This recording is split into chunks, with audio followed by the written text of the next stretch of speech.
Hi, it's me Atcha and welcome to my channel. And if you're new here, hi, how are you? And before I start, don't forget to subscribe to um, to have more or to watch more videos, random videos about me, about I make random videos. So one of my one of my best friends recommended or suggested that I do a video about how to survive college during a pandemic. So first, I will tell you my experience. So I am a third year college student. I am taking Bachelor of Science in Computer Science.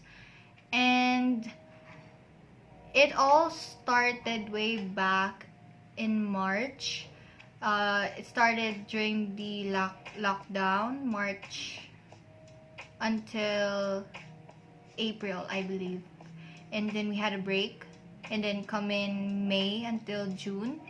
So, this last August was the third, part or experience of having online classes.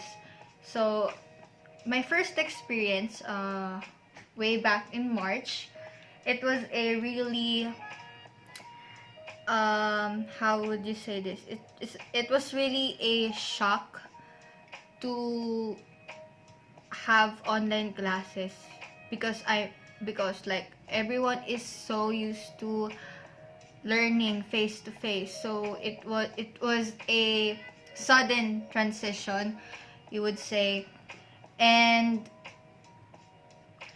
well, we had that time, so we were in a block schedule situation. We had, like, let's say 2 or 3 subjects, I think, during that time. Yeah, maybe, yeah, 3.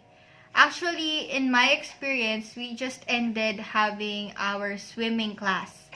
So, our block was lucky enough to have swimming face-to-face because I really don't know how others learned swimming online.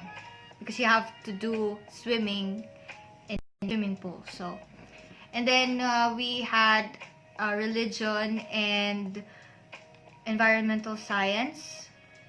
So, on that experience, that time we were just reporting. So we made a Facebook group, and then we just uploaded our reports, read it, and then our professor asked question, reflection. So that was the process back then.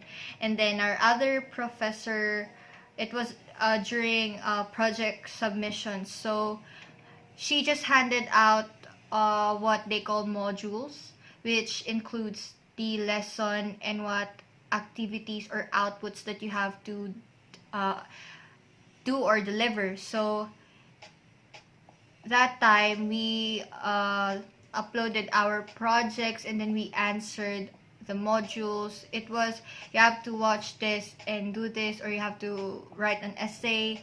And then another part is we have another subject. It is about the life of Jose Rizal.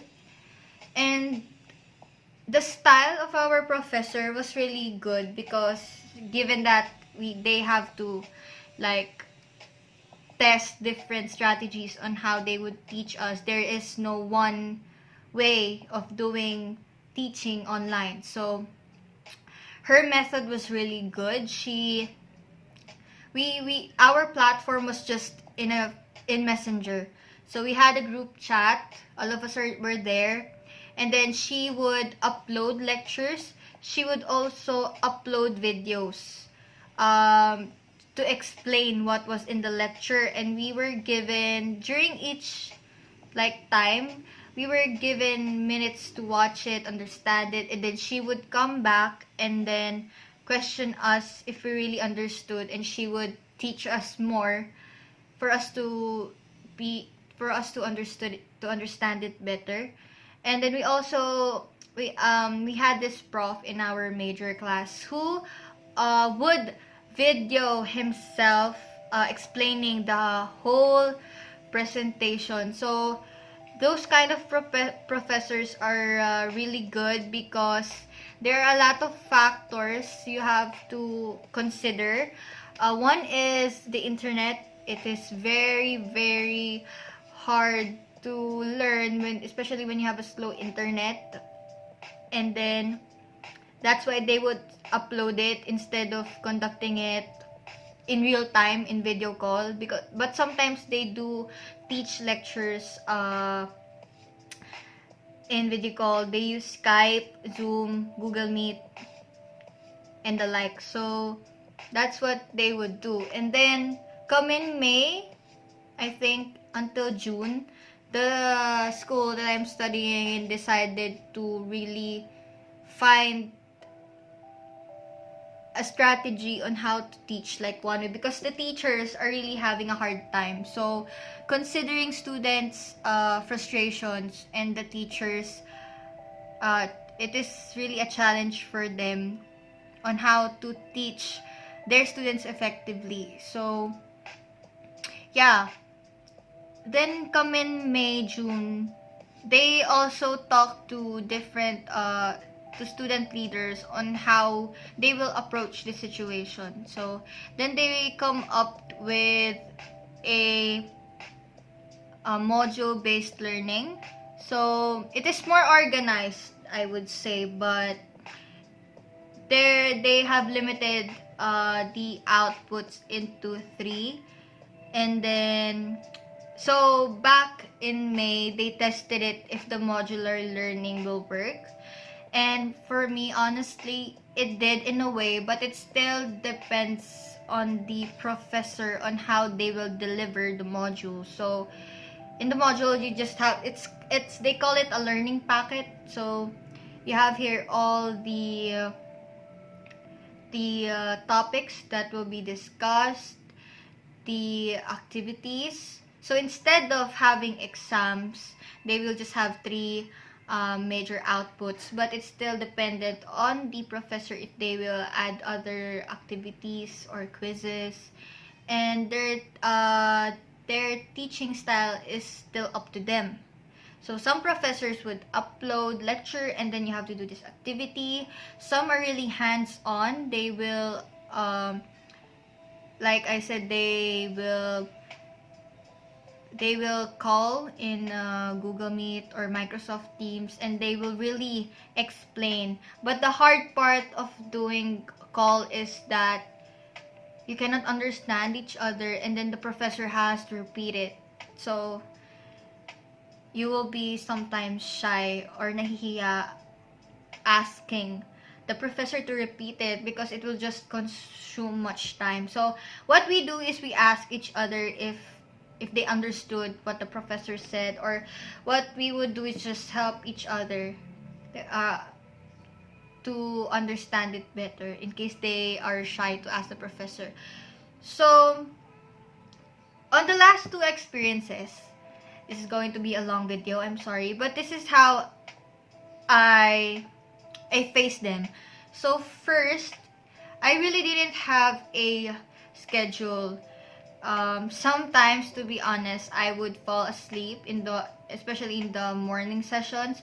There was one experience, it was a major class, and I fell asleep. I was half asleep. I can hear it, but I knew that I was falling asleep. So it is really a tip to discipline yourself, to be more punctual. It is really hard to get in the morning, especially when you are at your comfort in your room. You're really relaxed, so you don't have to get up, get dressed, go out and commute to school, so you will feel more alert. But here it is really hard, and I do understand the struggles of others.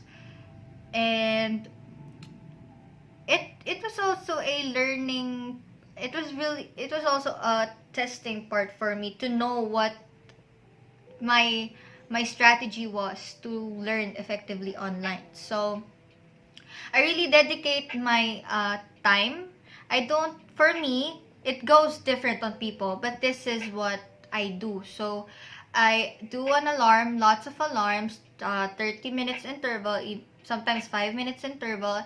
Sometimes I would get up, take a bath, get dressed, drink coffee. Sometimes coffee doesn't have a good effect on me because I get so hyped in the morning. But I need coffee, and coffee is my life, so it keeps me motivated to listen.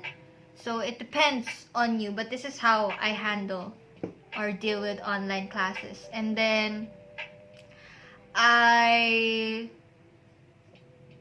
I sometimes don't do it as a routine. So that's how I do it most of the time. Sometimes in the afternoon class when I feel really really sleepy, because it's the time, like they call it siesta time, so you feel really sleepy. Um what I do is I either drink coffee or I just lay down, relax a little bit. I know this is not a good advice, but I lay down a little bit and listen or read, and then I get back up to keep myself alert and then continue studying, because sometimes you just can't control, but I don't really sleep sleep. So yeah. So now, currently, this is my third experience. So it started in August and now it's September. So my tip, really, so I have two major classes right now, and they are both lecture class. So it really depends on what type of class that you're uh, going to be in. So as a computer science student, the way I learn is that because I don't actually take notes, because the way we are taught is we have to really understand and analyze things. But sometimes, if you're a forgetful person like me, it is really best to, aside from the PowerPoints that they upload, it is still best to keep small notes. One time, before the classes started, I was really hesitant because I didn't know much about this subject. It was about information management, so I did a little reading, a little advanced study, and it gave me a clear, like, a clear mindset on what to expect on that subject. So I think a tip for you is, if you are feeling nervous on how you're going to deal with this kind of subject, whether it's major or minor, I suggest you do a little reading about it, a little background study about it, so you would know what like level of, what do you call this, on how hard, level of, like, how hard the subject will be for you. So in this situation, we deserve breaks. Like, it goes different on people, but I like to really take my time regaining my energy, because online classes are really draining, frustrating, especially if you have a slow internet. So one of my classmates gave an advice to us that if your classmate is having a slow internet connection and cannot join the call, uh, he suggests that if you're the one who has a strong internet connection, you can record it, and then you can send it to your classmate that's having a hard time with internet connection. So that's one tip, that you can help others as well while you're helping yourself. And you should always remember that you are not alone. You should not you can feel sometimes that, of course, at the end of the day, you're the one who's is going to, make your results, make your grades on how you've performed during this online class during a pandemic. But never be afraid or shy or hesitant to ask help from your classmates or your professors, because it will give you ease. It will make it easier for you to learn if you ask for help. especially if you're having a hard time.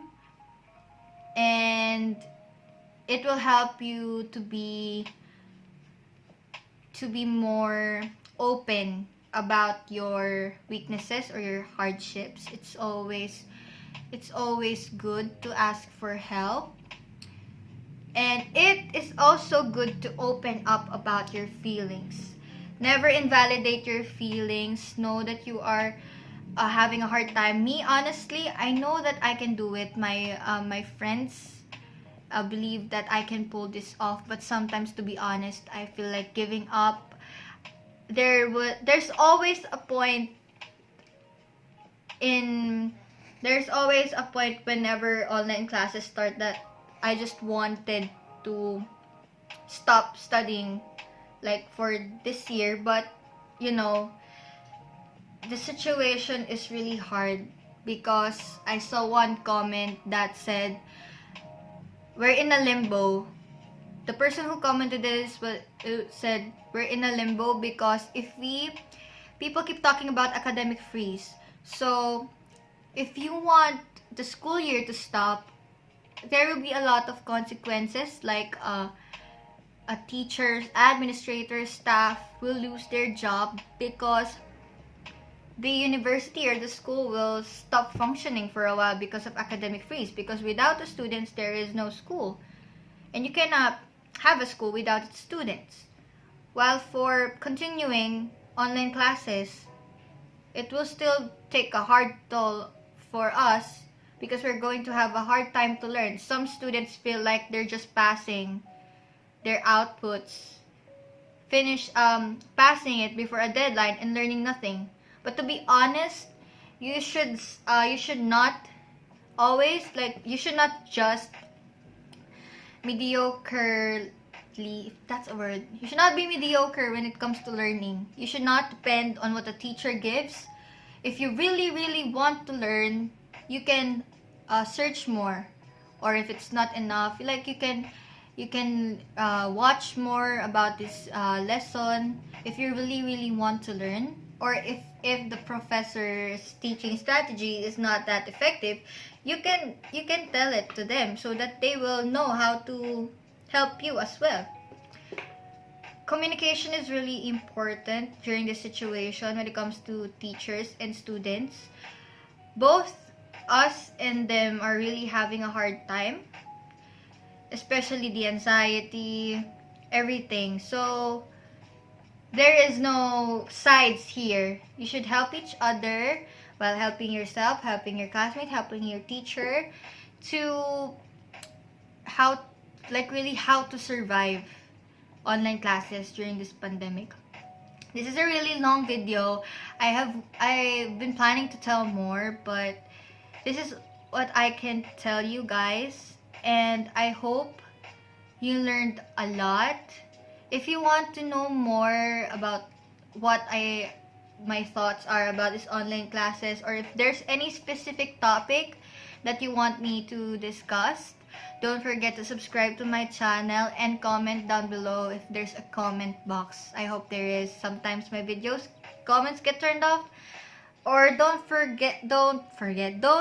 hesitate to message me on Facebook, Atcha Abe, if you can comment. If you want to request something, just go ahead. Make sure it's age appropriate because I'm still a student. And that's all. I'm sorry if this video is long. I hope you learned a lot, and I'll see you again soon. Bye guys, stay safe, and you can do this. Bye.